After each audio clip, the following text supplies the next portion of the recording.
How to add a driver in GEICO. Hi everyone, I'm here to assist you today. Without any delay, let's jump right in. To add a driver in GEICO, what you need to do is, as it's written in the article of GEICO, what you will need to do is simply log into your account in the website or your mobile app.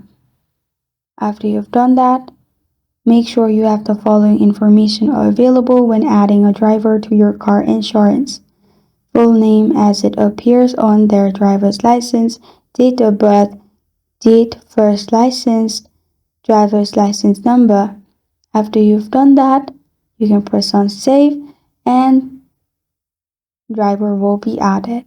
And if you need additional help, you can email them or also call them at 800-8413-000.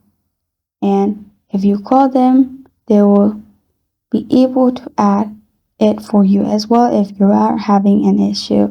This is how to add a driver in GEICO. Thank you for joining me today. If this video helps you out, please leave a like and subscribe for more. About a question or want to suggest a topic, comment below. Thank you for watching.